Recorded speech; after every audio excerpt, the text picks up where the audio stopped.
Hi everyone! I thought it'd be quite fun to do a series on my previous business, which I managed to turn over 6 figures. I managed to sell it for the full asking price of what I had it valued and listed online for. And there was quite a lot of bumps in the road. I would love to share that with you. This video isn't to brag or to give anybody advice, but just to share my own experience. And I know that this is nothing special. I know that a lot of businesses do 6 figures. But saying that, I think I've learned a lot, and also I've gained a lot of experience from that experience. A lot of people have done more than I could ever imagine in business, and sometimes I read or listen to podcasts about amazing things that people have done, and I honestly feel like tired just listening to how much they have to do and the things they have to deal with. Hats off to people that really do know how to build and scale a business. I thought it might be quite a fun video series. I'm going to do more videos on this. In this one, I'm just going to do like a brief overview of everything that happened, like how I got started. I think it would be a good way for my 195 subscribers to get to know me a little bit better. I know quite a few people will watch this who do know me but don't actually know some of these things that I'm going to tell you. A quick backstory is, whilst I was at school, I studied A-levels. Whilst I was studying my A-levels, I actually worked in an art gallery. At school, I used to do art, textiles and product design, and that was the field that I wanted to work in. I was always creative. I was always making things. I was always selling things. I always knew that I wanted my own business eventually. But in the creative space, not necessarily nowadays, because I do think you can make decent living being creative, especially with the world of social media and the internet. But when I was 16, it was just coming into, there was things like Bebo and there was Facebook, but it wasn't used as like a business tool like it is nowadays. It wasn't like it is now. It was go to college, go and do a foundation degree, and then go to university, study for 3 years, potentially do an internship, work for free, get some experience, and then get a job. That was how it worked within that creative industry: art, textiles, product design, fashion, photography, anything to do with that. I remember doing my art foundation course, and on that course there were so many incredible, really arty, fashionable people on there, and I think a lot of them that came from college to do the foundation degree, I feel like they were way more ahead. Like, a lot of them had done the fashion course at college instead of A-levels, and then they'd gone on to do the foundation degree, and they just knew they wanted to do fashion. They just knew which area they wanted to be in, whereas me, coming from secondary school, sixth form, doing my A-levels and then going in there, I didn't have a unique style or anything that set me apart. Whereas these other people I was comparing myself to, they really had their style, they had their thing, they were so good at it, and they knew what they wanted to do, whereas I was a little bit on the fence. Wasn't really sure if I wanted to go into textiles, if I wanted to go into fashion. That definitely affected my confidence a little bit,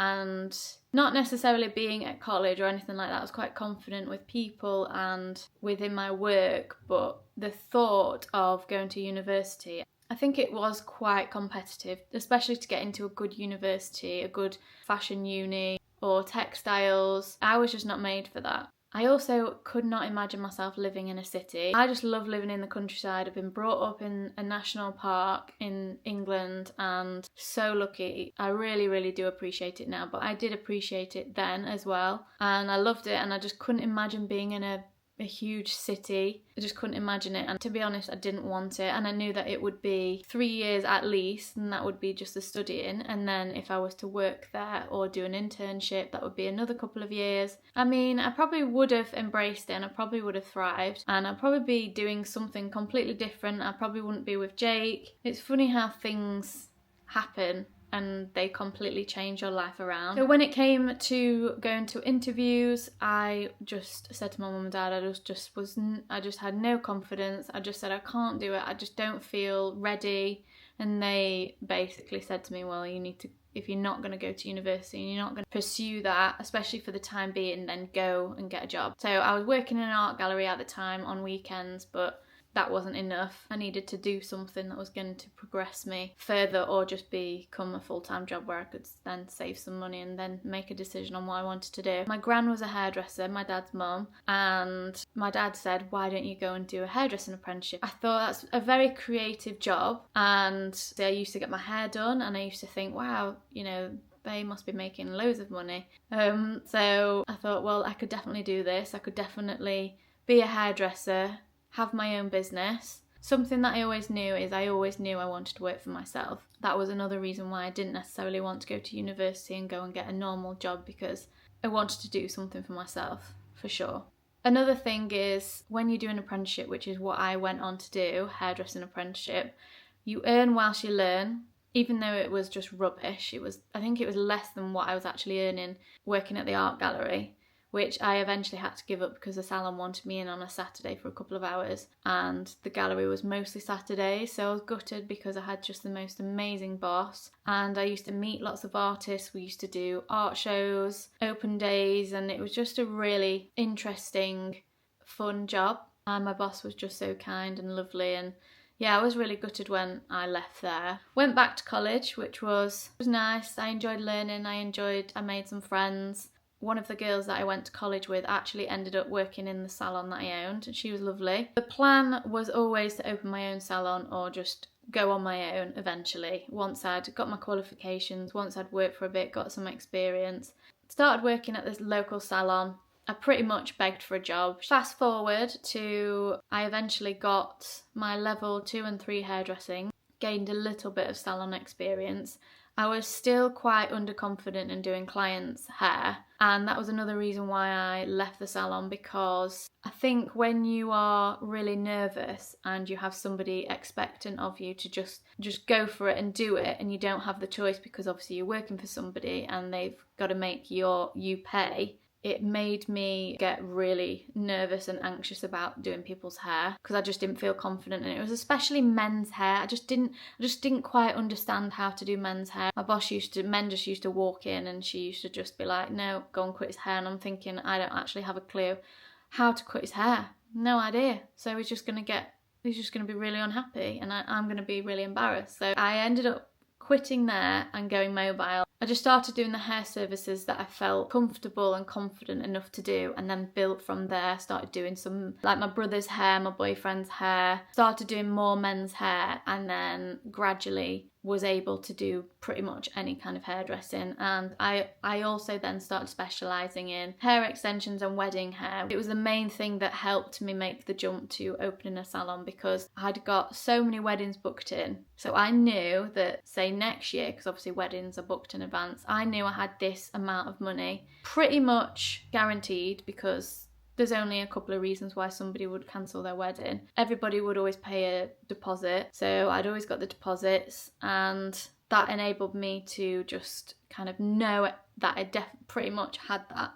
It also helped when I was getting the shop, because I could say to the landlord, well, I'm a new hairdresser, but I do have some loyal clients and I also have this guaranteed income. But like I was saying before, once I qualified, I then did mobile hairdressing for probably about 3 years. I'd built a solid client base and obviously had the weddings pre-booked in. And I'd saved up about £10,000 to £15,000. I was saving that up to either start a business or to buy a house. I didn't really know which one would come first, but I would always recommend buying a house before starting a business. Once I'd saved up that money and I decided that the salon was where I was going to put the money and all of my energy and all of my experience into, I opened up my first salon. I'm going to share a few pictures on the screen of what it looked like. I was so proud of it, and I still do feel quite proud of it. I did love it. I loved how I designed it and then decorated it and how I marketed it. I did love it. It was my little baby, and it's actually closed now, which is a real shame because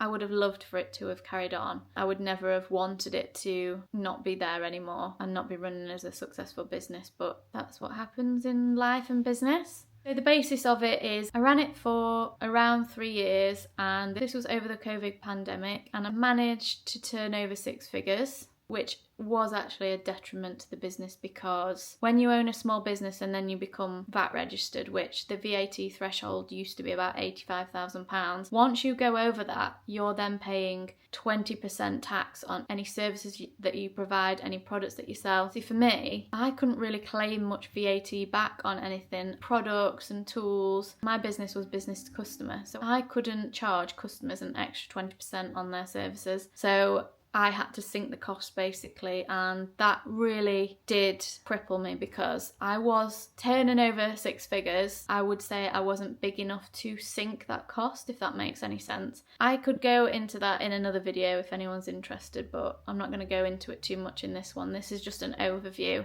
of everything that happened. I can go into more detail if you leave me any comments. I will take that on board and then create a video from those comments. That would be really helpful. So during COVID, I was struggling health-wise. I definitely burnt myself out by being too much, because that is my personality. I'm like all or nothing. Usually it's just everything. I'm just all.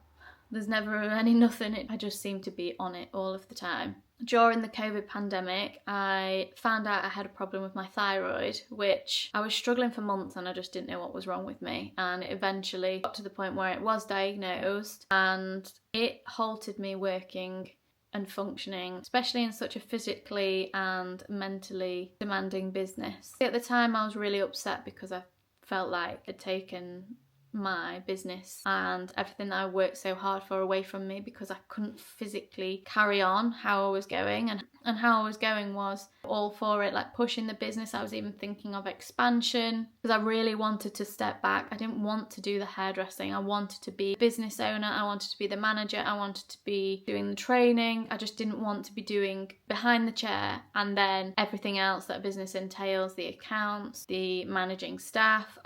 I wanted to do that part of it, but I just didn't want to do the customer-based part.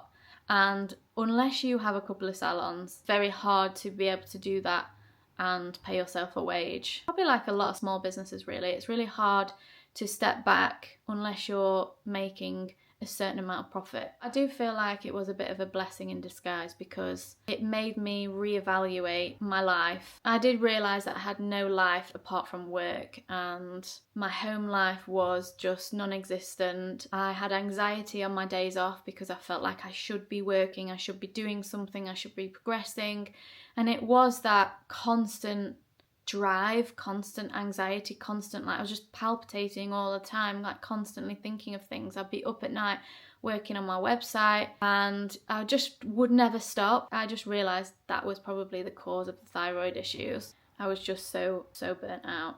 I think in my heart I always knew that I didn't want to be in that industry forever. I've always loved makeup, I've always loved doing my hair. I used to get up really early for school every morning and do my hair and makeup. I've always dyed my hair, I've always plucked my eyebrows. I've always experimented with those sorts of things even before doing hairdressing, but I never wanted to do it as an actual career. Even though it is a lovely career and it is a lovely industry, there are definitely downsides to it. It can be quite a negative environment as well as, you know, a positive one. You're making people feel good, you're making them leave and feel so much better than when they came in, but it can also be quite a negative one. Having the thyroid problems at the time forced me to give it up and forced me to take that jump, whereas I don't know whether I would have done it so soon if I didn't have that problem. It's very hard to give up something that you've known for such a long time and have that leap of faith and that income that you've got that you know is good and you know that's probably only going to increase, to then go to absolutely nothing. Especially when you work for yourself, it's not like I was gonna sell the business and then go and work for somebody.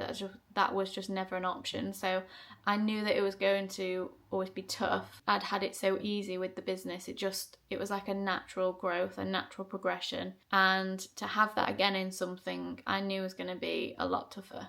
But like I say, I always knew that it wasn't an industry that I wanted to do forever. But I knew that it would be an easy one to set up a business. And like I say, I've always wanted to own my own business. From being about 12, I used to buy and sell things and make things and sell them. I've just always been like that. Around the time that COVID happened, I was struggling with my thyroid and I was thinking I can't do this anymore. It was coming up to year 3 of my tenancy, and I had a break clause that I could exercise. So the option was to either exercise a break clause, shut down quietly and start again, focus on my health, get better, and then start again doing something, or try selling the business on the off chance that somebody might be interested in buying it, because it was a good business, it was successful, it earned good money, but it was under my name, it was under my brand, I was working within it, so that makes it limited to who would want to buy that. If it was a hairdresser coming in that had no clients, and it would have been perfect for somebody like that, but it was somebody that just wanted to buy a business for it to run itself, and it probably wasn't the best investment, because obviously now it's shut down. And if it was a business that I could have stepped back from and just ran it as a business, like I was saying in the beginning, that's all I ever wanted, was to step back and do the business side, then I would have done that. I remember signing up to this website called RightBiz, and it's like Rightmove but for selling businesses in the UK. I signed up. I don't think I put too many details in. I think I just put my email, my contact number, and the type of business that I was selling, and then I just didn't do any more about it. Kind of just let it sit with me for a bit. And then one day I was walking to go get some lunch, and they rang me, RightBiz rang me, and they were like, are you still interested in selling your business? And I remember the feeling, like I felt panicky, I felt almost angry that they were ringing me, and I thought, will people know that I've been interested in selling my business? So I was just completely shut down to the idea. I was like, no, I'm not selling my business. I was like in denial that I'd even thought about that, and I was just so scared that somebody might find out, which obviously they're not going to. It's all confidential, and huge business, they're not really that bothered about your little business. They're just trying to get you to sell it with them, basically. So I told them that I changed my mind and I wasn't selling. Carried on for a few months, struggling with my health still, because that took a while to actually balance out when I was on medication for my thyroid condition. During that time, because I was struggling, I knew I needed to make some sort of decision and do something different. Otherwise it would be another 7 years until I could actually get out of my lease. So the break clause was at year 3, and then the actual lease was 10 years. So exercise at year 3, then I think it was just to the end of the tenancy, which was 7 years time. So after speaking to Jake, my boyfriend, and my brother, I decided I had nothing to lose by putting it up for sale, apart from people gossiping about it. The only problem with people gossiping about it is that rumours come from gossiping, and rumours spread, especially when you live in a small town. Those rumours then trickle down to staff, customers, basically everybody then knows your business, and it's usually untrue. It's usually people have made up something about the business, but either way, it's not good. See, when you're selling a business, you want it to still carry on successful. You want the customers to keep coming back. You don't want your staff to leave. You want it to continue running as a business. You don't want to upset anyone. You want it, basically it to keep going, so that when you sell the business and somebody, they're buying it because of how it's running right at that very moment in time, not once all the staff leave and you've upset everybody and none of the customers want to come back. You want that to be the case during the sale, after the sale. You just don't want people spreading rumours, but it's the only way that you're going to sell the business. So within the first week of it being listed on RightBiz, I had my first few people interested, and I had my first offer within the first week, which I was really surprised,